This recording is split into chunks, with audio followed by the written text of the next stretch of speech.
उस वक्त आम अफगान पॉपुलेशन सिविल वॉर से थक चुकी थी। कांस्टेंट फाइट ने इकोनॉमी को कोलैप्स कर दिया था, इंफ्रास्ट्रक्चर टूट चुका था और बेसिक सिक्योरिटी भी गारंटी नहीं थी। तालिबान ने इस फटीग को समझा।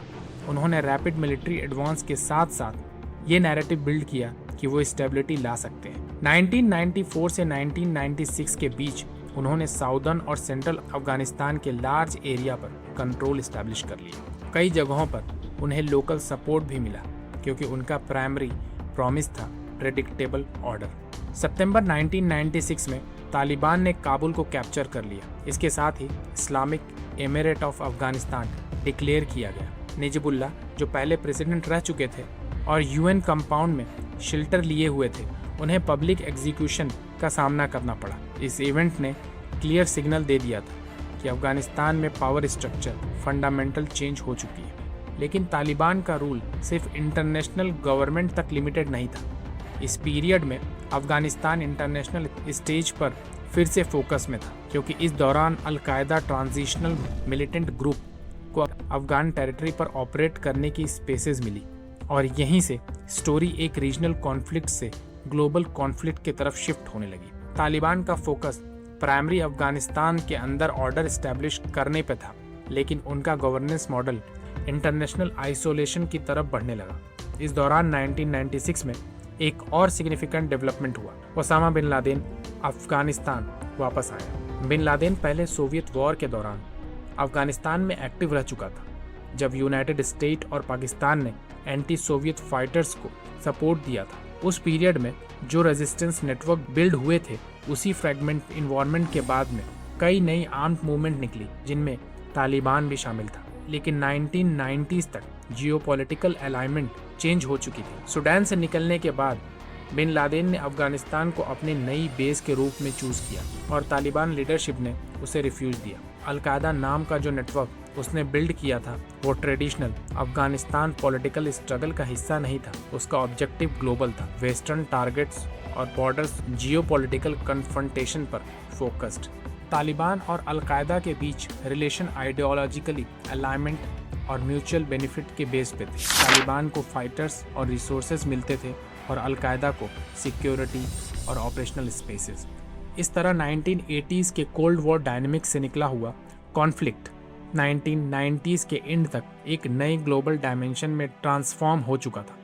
फिर 11 सितंबर 2001 को यूनाइटेड स्टेट्स में एक ऐसा अटैक हुआ जिसके बाद अफगानिस्तान फिर से दुनिया के सबसे पावरफुल मिलिट्री फोर्सेस के सामने खड़ा था। 11 सितंबर 2001 को यूनाइटेड स्टेट्स में कोऑर्डिनेटेड हाईजैकिंग के थ्रू 4 कॉमर्शियल एयरक्राफ्ट का यूज किया गया। 2 प्लेन्स न्यूयॉर्क के वर्ल्ड ट्रेड सेंटर से टकराए, एक पेंटागन पर क्रैश हुआ और चौथा पेंसिल्वेनिया में गिरा दिया गया। लगभग 3000 लोगों की जान गई। इन्वेस्टिगेशन में जल्दी ही कंफर्म किया गया कि उस अटैक के पीछे अल-कायदा नेटवर्क का हाथ था, जिसकी लीडरशिप ओसामा बिन लादेन के हाथ में थी और जिसकी ऑपरेशनल बेस अफगानिस्तान में थी। US president George W Bush ने इसको सिर्फ एक टेररिस्ट अटैक नहीं बल्कि नेशनल सिक्योरिटी चैलेंज के रूप में देखा। उन्होंने तालिबान गवर्नमेंट को क्लियरली डिमांड दी कि अल-कायदा लीडरशिप को हैंडओवर किया जाए और उसके ट्रेनिंग कैंपस को बंद कर दिया जाए। तालिबान ने इस डिमांड को एक्सेप्ट नहीं किया और इसी मोमेंट पर हिस्ट्री एक बार फिर रिपीट होने वाली थी। पिछले 200 सालों में हर एक्सटर्नल पावर ने अफगानिस्तान की प्रॉब्लम का सॉल्यूशन मिलिट्री एंट्री के साथ देखा। 19th सेंचुरी में ब्रिटिश ने यही अप्रोच ली, 20th सेंचुरी में सोवियत यूनियन ने भी यही अप्रोच लिया। अब 21st सेंचुरी में यूनाइटेड स्टेट भी वही डिसीजन लेने जा रहा था, अफगानिस्तान में डायरेक्ट मिलिट्री एक्शन। 7 अक्टूबर 2001 को यूनाइटेड स्टेट ने ऑपरेशन इंड्यूरिंग फ्रीडम लॉन्च किया। इनिशियल ऑब्जेक्टिव लिमिटेड था, अल-कायदा इंफ्रास्ट्रक्चर को डिस्ट्रॉय करना और तालिबान रिजीम को रिमूव करना जो पहले प्रोटेक्शन दे रहा था। एयर स्ट्राइक शुरू हुई और साथ ही नॉर्दर्न अलायंस जो तालिबान के खिलाफ एक अफगान कोलिएशन थी को ग्राउंड सपोर्ट दिया गया। उस वक्त वॉशिंगटन में असेसमेंट ये था कि modern surveillance system, precision air strike और एडवांस स्पेशल फोर्सेस ऑपरेशन के थ्रू मिलिटेंट नेटवर्क को जल्दी डिसमेंटल कर देंगे। कन्वेंशनल बैटलफील्ड से ज्यादा गोरिल्ला वॉरफेयर की तरफ शिफ्ट होने लगा था। एक ऐसी फाइट जहां एनिमी फ्रंट लाइन पे फिक्स नहीं बल्कि माउंटेन, विलेज और बॉर्डर रीजन में डिसॉल्व हो जाता है। ब्रिटिश और सोवियत ने पहले भी इस चैलेंज का सामना किया था, लेकिन टेक्नोलॉजी और स्पीड ने इस हिस्टोरिकल प्रेसिडेंट को सेकेंडरी बना दिया। शुरुआत काफ़ी फास्ट था। नवंबर 2001 तक काबुल तालिबान के कंट्रोल से बाहर जा चुका था। मुल्ला उमर और अल-कायदा लीडरशिप माउंटेन और बॉर्डर रीजन की तरफ रिट्रीट कर दिए गए थे। सरफेस पे ये कैंपेन एक रैपिड मिलिट्री सक्सेस लग रहा था, लेकिन अफगानिस्तान की हिस्ट्री ने पहले भी ये पैटर्न देख रखा था। इनिशियली विक्ट्री और लॉन्ग टर्म कंट्रोल दो अलग अलग चीजें होती है, और यहीं से शुरू होता है 20 साल का वो चैप्टर जहां दुनिया की सबसे पावरफुल मिलिट्री फोर्सेस को वही चैलेंज फेस करना पड़ा जो इससे पहले दो सुपर पावर फेस कर चुकी थी। 2001 के एंड तक तालिबान रिजीम प्रैक्टिकली कोलैप्स कर चुकी थी। Northern alliance forces US air power के सपोर्ट के साथ मेजर सिटीज पे कंट्रोल एस्टैब्लिश कर चुकी थी। दिसंबर 2001 में जर्मनी के बून सिटी में एक इंटरनेशनल कॉन्फ्रेंस हुई जहां अफगानिस्तान का फ्यूचर पॉलिटिकल स्ट्रक्चर पर डिस्कशन हुई। यहाँ से एक इंटरमिन एडमिनिस्ट्रेशन का फ्रेम तैयार किया गया, जिसमें हामिद करजाई को ट्रेडिशनल लीडरशिप के रूप में अपॉइंट किया गया। ऑब्जेक्टिव क्लियर था, तालिबान को रिमूव करना, अल-कायदा नेटवर्क को डिसमेंटल करना और एक नई सेंट्रल गवर्नमेंट इस्टेब्लिश करना जो इंटरनेशनल कम्युनिटी के साथ कोऑपरेट करे। इस प्रोसेस को सिक्योर करने के लिए इंटरनेशनल सिक्योरिटी असेसमेंट फोर्सेस यानी ISAF डिप्लॉय की गई। इसमें नाटो कंट्रीज भी ग्रेजुअली शामिल की गई। सरफेस पे अफगानिस्तान रिकंस्ट्रक्शन फेज में इंटर हो चुका था। 2003 तक यूएस एडमिनिस्ट्रेशन ने सिग्नल दिया कि major combat operationally largely complete हो चुकी है। ट्रूप्स लेवल रिलेटिवली लिमिटेड थी। फोकस काउंटर टेरर ऑपरेशन से शिफ्ट होकर नेशनल बिल्डिंग के रिकंस्ट्रक्शन पे आ रहा था। डेमोक्रेटिक इलेक्शन का प्रोसेस इनिशिएट हुआ और 2004 में हामिद करजई अफगानिस्तान के पहले डेमोक्रेटिकली इलेक्टेड प्रेसिडेंट बने। इस स्टेज पर इम्प्रेशन ये था कि मिलिट्री ऑब्जेक्टिव अचीव हो चुकी है। तालिबान फ्रेगमेंटेड दिख रहा था। अल-कायदा लीडरशिप माउंटेन और पाकिस्तान बॉर्डर रीजन में रिट्रीट कर चुकी थी। अफगानिस्तान एक नए पॉलिटिकल डायरेक्शन में जा रहा था, लेकिन ग्राउंड रियलिटी फिर से कॉम्प्लेक्स थी। तालिबान कंप्लीटली एलिमिनेट नहीं हुआ था। उनके फाइटर्स पाकिस्तान के बॉर्डर एरिया में रीग्रुप हो रहे थे।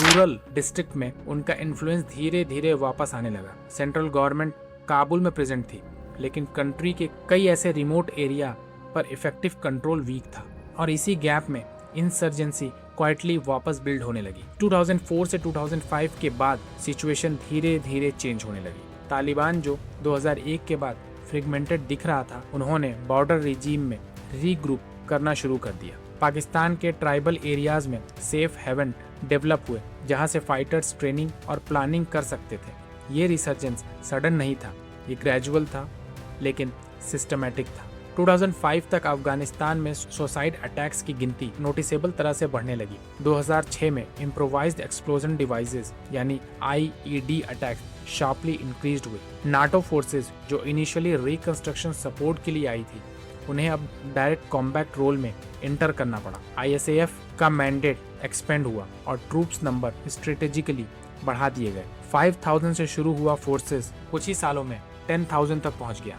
इसी दौरान एक और स्ट्रैटेजिक शिफ्ट हुआ। 2003 में यूनाइटेड स्टेट ने ईरान इन्वेजन लॉन्च कर दिया। पॉलिसी अटेंशन, इंटेलिजेंस रिसोर्सेज और मिलिट्री प्लानिंग के सिग्निफिकेंट हिस्सा मिडिल ईस्ट की तरफ डाइवर्ट होने लगा। अफगानिस्तान ऑफिशियली प्राइमरी बैटलफील्ड था, लेकिन प्रैक्टिकली फोकस्ड डिवाइड हो चुका था।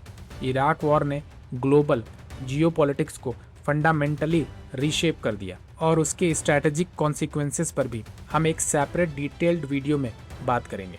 तालिबान ने इस गैप का एडवांटेज लिया। उन्होंने लार्ज कन्वेंशनल बैटल अवॉइड किए और डिसेंट्रलाइज्ड गोरिल्ला स्ट्रेटेजी अडॉप्ट की। रूरल डिस्ट्रिक्ट में शैडो गवर्नेंस स्ट्रक्चर एस्टेब्लिश होने लगे।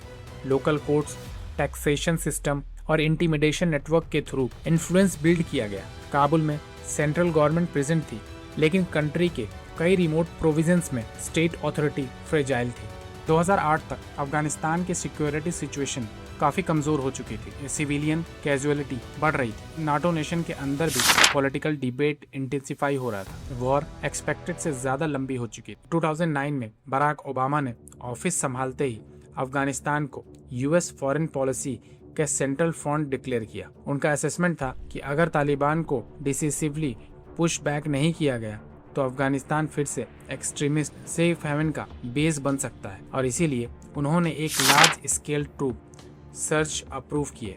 2009 से 2011 के बीच लगभग 30,000 एडिशनल यूएस ट्रूप्स डिप्लॉय किए गए। पीक पे अफगानिस्तान में 1 लाख से ज्यादा अमेरिकन सोल्जर्स और लगभग 40,000 नाटो ट्रूप्स प्रेजेंट थे। ये पोस्ट 2001 पीरियड का सबसे हाई फॉरेन मिलिट्री प्रेजेंस माना गया। इस सर्च के दौरान एनुअल वॉर एक्सपेंडिचर भी शार्पली इंक्रीज हुआ। कुछ एस्टिमेट के मुताबिक सिर्फ अफगानिस्तान वॉर पर यूएस हर साल $100 बिलियन के आसपास स्पेंड कर रहा था। ऑब्जेक्टिव क्लियर था, तालिबान स्ट्रॉन्ग होल्ड को क्लियर करना था, अफगान सिक्योरिटी फोर्सेस को ट्रेन करना और ग्रेजुअली रिस्पॉन्सिबिलिटी उन्हें ट्रांसफर करना। अफगान नेशन सिक्योरिटी फोर्सेस की स्ट्रेंथ को 3 लाख से ज्यादा तक एक्सपेंड कर दिया गया, जिसके लिए ट्रेनिंग, सैलरी, इक्विपमेंट पर additional billions of the dollar allocate किए गए। कांधार जैसे साउदर्न प्रोविंस में इंटेंसिव ऑपरेशन लॉन्च किए गए। टैक्टिकल लेवल पर कई डिस्ट्रिक्ट टेम्पोररी सिक्योर किए गए। तालिबान फाइटर्स को पुश बैक किया गया, लेकिन एक फेमिलियर पैटर्न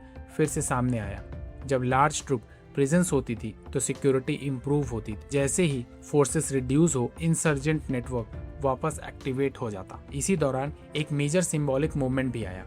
मई 2011 में यूएस स्पेशल फोर्सेस ने पाकिस्तान अबोटाबाद में ऑपरेशन कंडक्ट करके ओसामा बिन लादेन को एलिमिनेट कर दिया। ऑफिशियली नैरेटिव में ये वॉर एक प्राइमरी ऑब्जेक्टिव की कंप्लीशन के रूप में प्रेजेंट की गई, लेकिन अफगानिस्तान की ग्राउंड सिचुएशन पर इसका लिमिटेड डायरेक्शन इम्पैक्ट। 2001 के बाद वॉशिंगटन ने gradually withdrawal time table announce करना शुरू किया। अफगान नेशनल आर्मी और पॉलिसी फोर्सेस को रिस्पॉन्सिबिलिटी लेने के लिए रेडी हो रहे हैं। 2014 तक major combat operation formally end करने का प्लान सेट हुआ, लेकिन रियलिटी इससे ज्यादा कॉम्प्लेक्स थी। अफगान फोर्सेस न्यूमेरिकली स्ट्रेंथ में ग्रो कर रही थी, लेकिन logistic support, air power dependency और इंटरनल करप्शन जैसे इश्यूज प्रेजेंट थे। तालिबान मीनवाइल रूरल डिस्ट्रिक्ट में इन्फ्लुएंस मेंटेन कर रही थी। वॉर का स्ट्रक्चर चेंज हो रहा था, लेकिन एंड क्लियर नहीं था। और फिर एक और लीडरशिप चेंज हुई। 2017 में डोनाल्ड ट्रंप ने प्रेसिडेंसी संभालते ही